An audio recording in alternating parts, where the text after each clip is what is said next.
So tell me, which faction is the coolest in Fallout? What are you, a Brotherhood of Steel guy? I probably, yeah, like it's the armor. Like, It's the armor, exactly.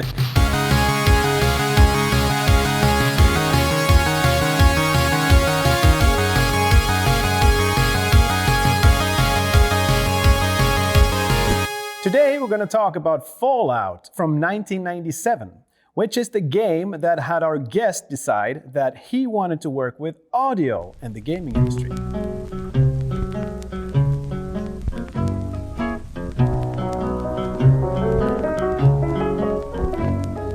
Maybe you'll think of me when I'd like to say welcome to our guest here at PCGN. It's Trevor Dyke, audio lead at Avalanche. Welcome, Trevor. May I call you Trevor? yeah, absolutely. That's my first name, so it would only be natural for you to call me by that. So yeah, thank you. It's really good to be here. So you've been at Avalanche Studios for a year as the audio lead. What does an audio lead do? So I'm a project audio lead over at the systemic reaction division over at Avalanche. I haven't actually worked on anything that's been released over there yet, but an audio lead, generally what they'll do is they're still a content creator, but they also do a lot of kind of like management and organizational elements of the audio for the project as well. So if you have a team that's working with you, you kind of make sure that they have everything that they need so that they can do all the cool things with the sound in the game. You might have to work with like programmers and people that are working in the technical departments to make sure that the technical aspects of the audio for the game are kind of doing what they need to be doing so that the game sounds as good as it can, and lots of problem solving. And it's probably a long way to explain what an audio lead could do at some projects. So. Are you one of the nerdy guys that goes out into an airfield or whatever and records sounds to add to your collection? Yeah, I think it's kind of like a default for people in sounds. I can actually show you the kind of recorder that I've got. I knew that. We do very nerdy stuff with sound, which is part of the fun. So I love that. So you can't tell anything about the current projects at Avalanche, I guess, but have you worked with any exciting gaming projects before that you can talk about? Mention, perhaps? Yeah, so like before Avalanche, like I've been in the industry for close to 10 years now. So I've got some games that I'm really proud to have worked on. Like I worked on The Forest, which I worked on with an audio studio back in Australia called Kapow Audio. And we worked on The Forest for quite a while. So that's a really cool kind of like horror survival simulator that did quite well in early access and release now.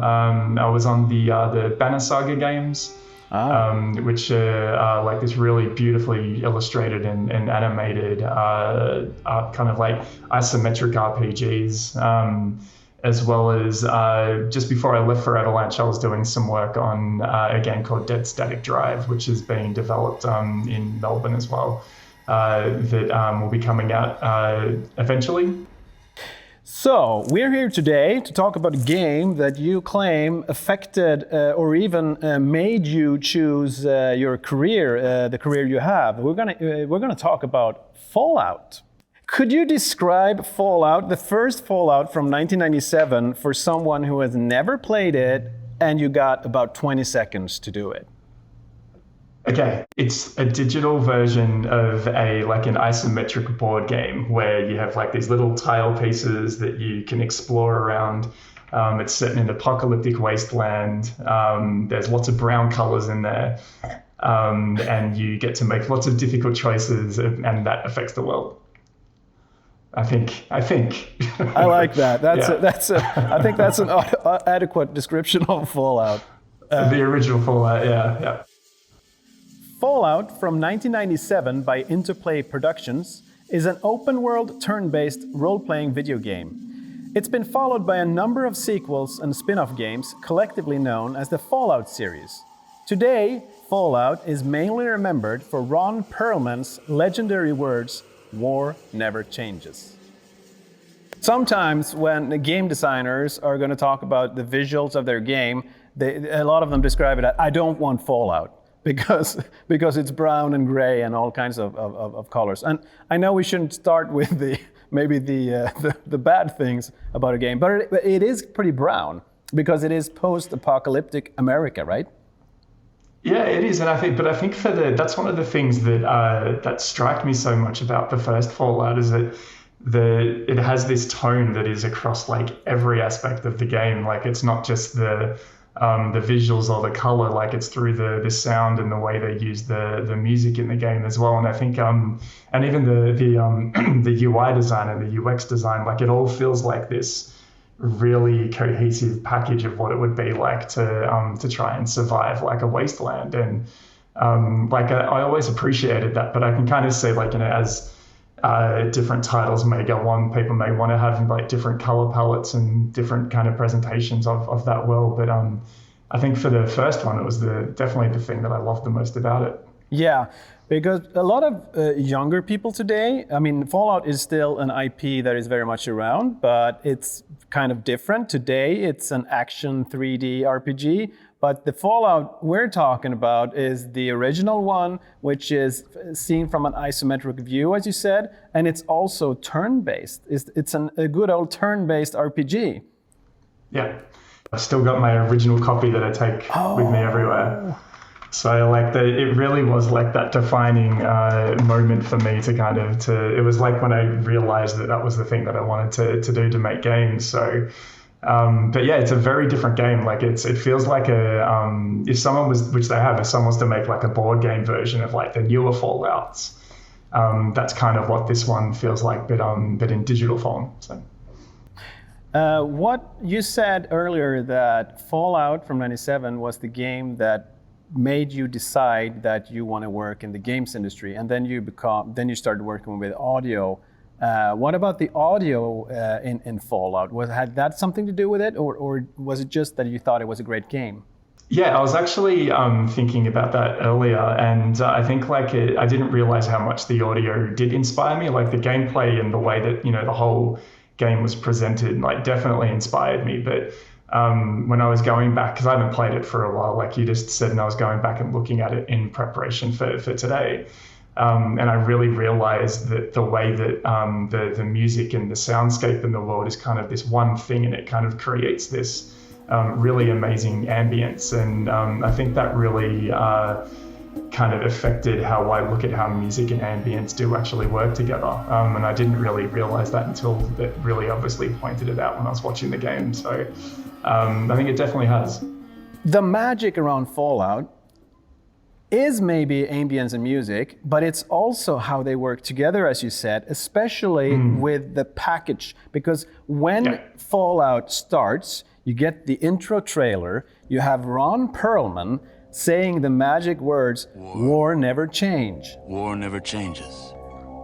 And Ron Perlman he was already known back then, I guess. He played in The Name of the Rose and all that. My question is, how much, I mean, when you make such a thing, such a trailer, when the movie and the sound and everything is put together, how is that made successfully? Who decides, oh, I want Ron Perlman, or oh, I want him to say this, oh, I want this to happen, so that it gets this magical soup out of everything? It's a hard question, but do you know what I'm getting at here? Yeah, no, I don't. It's a really good question, but it's a really hard one to answer because I think they can happen so many different ways. But I think the Fallout trailers are a really good example of like it could be for any Fallout game like in the future or whatever's happening.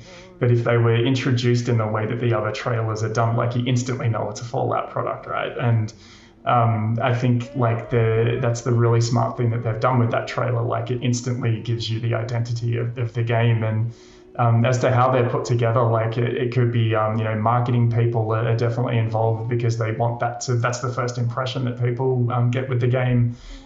Composers are involved, sound designers are involved depending on what the outcome of the trailer is. So usually it will kind of start with what the vision of the trailer needs to be, and then that gets broken up into who kind of needs to come in and help bring that vision together. But it's a production in itself, bringing trailers together, and they can happen quite late in processes, but they can, if you are quite lucky, they can also have a lot of time put into them, which is when like some of the really amazing trailers that look like they've had a lot of investment can come out of as well. If we travel back to 1997 when Fallout came out, I mean, who were you and what was the world like? If we try to tie the game into a context. Yeah. I think I was really kind of figuring out like the career that I wanted, I think, at that point. So I was always into music and always into like sound, like Star Wars really did that to me. So like it wasn't like I installed Fallout, played it, and all of a sudden I was like, oh my God, sound is amazing. Yeah. But it definitely grabbed me. Like I was playing games, I think Half-Life would have been out by then. I can't remember, but Right. it really felt like there was a big change in like what games were doing. And I think like that really influenced my want to kind of be part of that and putting those things together. But yeah, I was on dial-up internet probably, so it was a much slower process to get things. Yeah. And you bought computer games in boxes that came on CDs, like I just showed you before, instead of Steam. So. Right. And I think also in 1997, this was the time when action games were coming. I mean, Fallout is a turn-based RPG, which means that whenever there's a fight, time freezes, and you have like a board game, like you said. You have time to plan your moves, and then you press execute on whatever, and they do it. But back in 97, we had Tomb Raider, we had Duke Nukem 3D, we had Doom, we had all kinds of action games. So actually Fallout was not a typical game from 1997, I would say.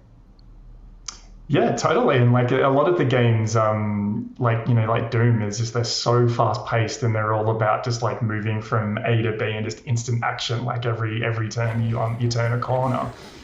So yeah, I think you're right. There's definitely like that difference in pacing. And I think when you combine that with, the visuals on the box and the way that the game's presented, like I think it was a really unique product at that time. And I think it like definitely helped draw people to it. One thread here in our discussion is that Fallout is not just a fond memory, it's actually an IP that is very much alive. I mean, we expect more Fallout games. And you've mentioned a few titles. Fallout 1 and Fallout 2 were made by Interplay, right? Yep. And then came nothing. And then in 2008, Fallout 3 came. And then a game studio called Bethesda had taken over, right? Mm-hmm. And then the series continues.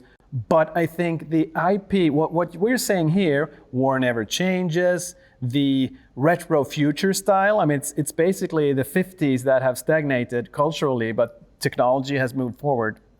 We're in the 22nd century, but it still feels like the 50s when you play it. All these little details, they have kept all through the years, even though gaming studios have changed. I think that is, if not unique, it's very rare, I think, that you can pull that off. Yep. And I think it helps keep like if we look back, say if we go back forward in 10 years and look back at Fallout 3 and 4, I think that that visual direction or that stylization that it has helps the person playing it kind of oversee how old that product might be. And like I know they did they do a similar thing with the Outer Worlds, I think it is, which is that's got this amazing visual direction, and I think like that will be a similar thing where like in 10 years it'll be easy to go back and play that, and it won't be this kind of weird like dated product that you're just playing through. Like it'll still feel like a really cool boxed product that has this amazing art design to it, and I think Fallout's definitely the same. Right.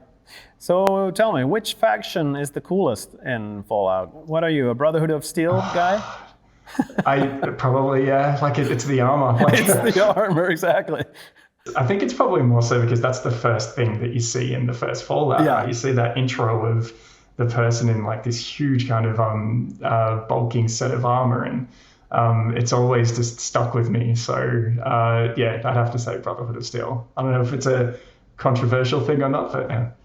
So, Trevor, let me ask you a few quick personal questions. Which was the first video game you remember playing?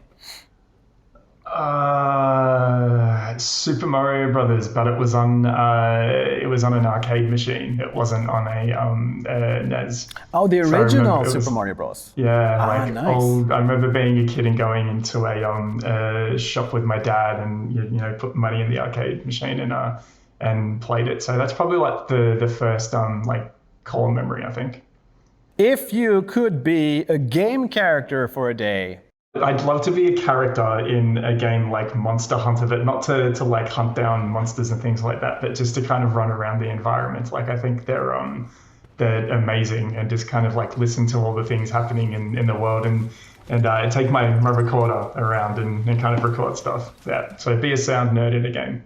And Trevor, the last and final question, which may be the hardest. Do you have a dream project? If you could choose any IP or any game project to work on, which would you choose? Do you have such a dream project?